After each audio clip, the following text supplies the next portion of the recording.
বছর পরে নাকি নিজের আপন রক্তের ভাইয়ের সাথে আর কখনো দেখা হয় না। আর এই ওয়াজটা বেশ কিছুদিন আগে আমার ফিডব্যাকে আসে। তো শোনার পর থেকে ভাইয়ার জন্য মনটা কেমন করছে, ওকে খুব মিস করছিলাম।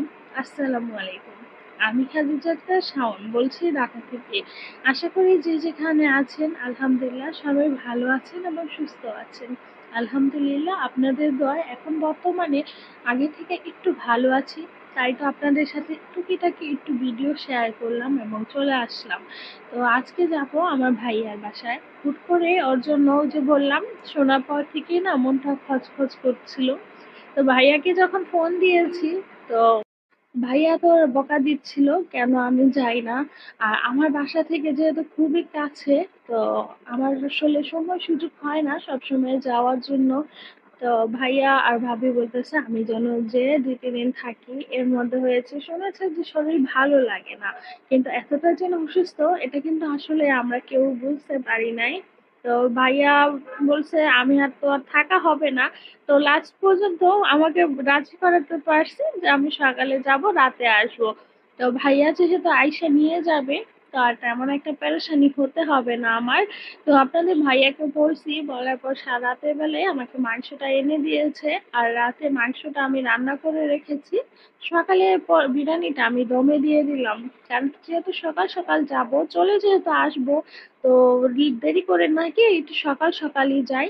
তো সকাল সকাল যাওয়ার জন্য সকাল সকাল উঠেই বিরিয়ানিটা দমে দিয়ে দিয়েছি। অপর পাশে কিন্তু যারা জায়রা উঠে রেডি হয়ে গিয়েছে। এখন আমার রেডি হওয়ার পালা। তো এখন আমি রেডি হয়ে যাব, কাজ শেষ বাসার।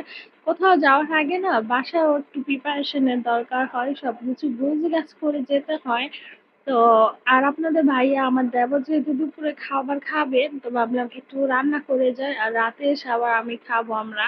তো ওই পরিমাণেই রান্না করেছি। আর এখন এই যে চলে যাচ্ছি, ভাইয়া আবার চলে আসলো নেওয়ার জন্য।